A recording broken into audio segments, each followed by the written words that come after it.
तो lecture number 3 हमारा दोस्त टेस्ट का सॉल्यूशन है क्लास 11 का। तो यहाँ पर देख सकते दोस्त चैप्टर नंबर 1 का नाम है आपका some basic concept of chemistry.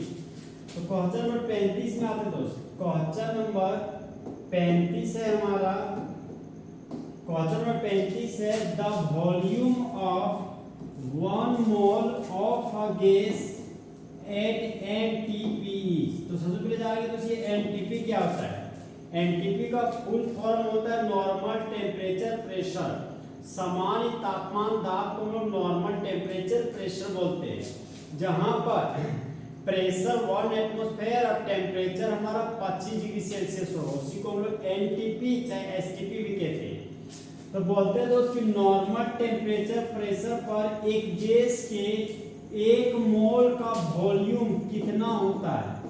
तो जानते हैं दोस्त कि 1 मोल किसी भी गैस का वॉल्यूम को मोलर वॉल्यूम कहते हैं, और मोलर वॉल्यूम धरती पर आने वाला कोई भी गैस का हमेशा 22.4 लीटर होता है।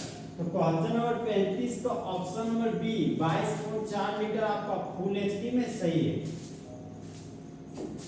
हम दोस्त नेक्स्ट क्वेश्चन में आते हैं। नेक्स्ट क्वेश्चन हमारा बोलता है दोस्त कि सॉल्यूशन के 1 लीटर में उपस्थित सॉल्यूट के मोल की संख्या को क्या कहते हैं। तो हम जानते हैं दोस्त कि 1 लीटर सॉल्यूशन में कितना number of mole of solute present है, उसी को हम क्या बोलते हैं, मोलरिटी। तो क्वेश्चन नंबर 36 का ऑप्शन नंबर ए मोलरिटी हमारा फुल एचपी में सही है। अब दोस्त नेक्स्ट क्वेश्चन में आते हैं। नेक्स्ट क्वेश्चन है आपका दोस्त the amount of carbon dioxide that could be produced when 1 mole of carbon is burnt in air is। Question हमारा बोल रहा है दोस्त कि जब कार्बन को हम लोग जब 1 मोल कार्बन को हम लोग जलाते हैं एयर के प्रेजेंस में, तब उत्पन्न होने वाले कार्बन डाइऑक्साइड का मात्रा क्या होगा।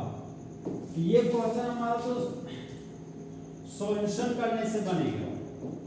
ये हो गया हमारा दोस्त कार्बन, और कार्बन को बर्न कर रहे, बर्न का मतलब होता है जलाना, और जलाते हैं हम लोग ऑक्सीजन के प्रेजेंस में। तो कार्बन का रिएक्शन ऑक्सीजन के साथ जब करते हैं तब कार्बन डाइऑक्साइड बनता है। मेरे यहाँ कार्बन और कार्बन डाइऑक्साइड के बीच रिलेशन है। कार्बन का 1 मोल हमको दिया गया है, और कार्बन डाइऑक्साइड का हमको मास निकालना, मतलब मास हमको पूछ रहा है कि मास कितना होगा। तो कार्बन डाइऑक्साइड दोस्त 2 कंपोनेंट से मिलकर बना हुआ है। एक कंपोनेंट कार्बन है, दूसरा कंपोनेंट ऑक्सीजन है, जहां पर कार्बन का एटॉमिक नंबर 6 और एटॉमिक मास आपका 12 होता है। ऑक्सीजन का एटॉमिक नंबर 1 और एटॉमिक मास आपका 16 होता है।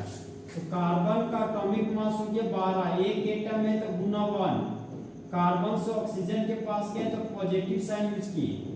ऑक्सीजन का एटॉमिक मास हो गया 16, यहाँ लिखिए 16। ऑक्सीजन का 2 एटम है तो गुना 2 लिखिए, तो 12 एकम हो गया 12, और 16 गुना हो गया आपका 32। तो 12 प्लस 32, यहाँ पर देखिए दोस्त 2 प्लस 2 हो गया हमारा 4, तो यहाँ पर लिखिए 4, 3 और 1 हो गया आपका 4। और कार्बन डाइऑक्साइड का मास पूछ रहा है, तो मास का यूनिट होता है ग्राम। तो जब 1 मोल कार्बन को हम लोग जलाते हैं ना दोस्त, तब उत्पन्न होने वाले कार्बन डाइऑक्साइड का मास हमारा 44 ग्राम होता है। तो क्वेश्चन नंबर 38 का ऑप्शन नंबर सी 44 ग्राम फुल एचपी में आपका सही है। हम लोग दोस्त नेक्स्ट क्वेश्चन में आते हैं। नेक्स्ट क्वेश्चन देखिए दोस्त, नेक्स्ट क्वेश्चन और बोलता है atoms with same mass number but different atomic numbers are called. इसका मतलब हो गया दोस्त कि वह परमाणु जिसके पास द्रव्यमान संख्या हमारा सेम हो, लेकिन अलग अलग हो, परमाणु संख्या वह कहलाता है। तो जिसका मास नंबर सेम हो और एटॉमिक नंबर डिफरेंट हो, तो जिसका mass number same, mass number का मतलब क्या, बार, बार का मतलब भार, भार का मतलब मास नंबर, जिसका मास नंबर सेम है और एटॉमिक नंबर डिफरेंट है, वो हमारा दोस्त आइसोबार कहलाता है। और जिसका एटॉमिक नंबर सेम हो लेकिन मास नंबर डिफरेंट हो, उसको आइसोटॉप कहते हैं। आइसोकोर, आइसोकोर को हम आइसो इलेक्ट्रॉनिक कहते हैं। जिसके पास इलेक्ट्रॉन का संख्या सेम होता है उसको आइसोकोर्स कहते हैं। तो क्वेश्चन 39 का दोस्त option number B isobars full HD में आपका करेक्ट है। अब दोस्त नेक्स्ट क्वेश्चन में आते हैं। तो इस तरह हमारा दोस्त फुल एचडी में आज का ऑब्जेक्टिव वाला क्वेश्चन खत्म हो गया।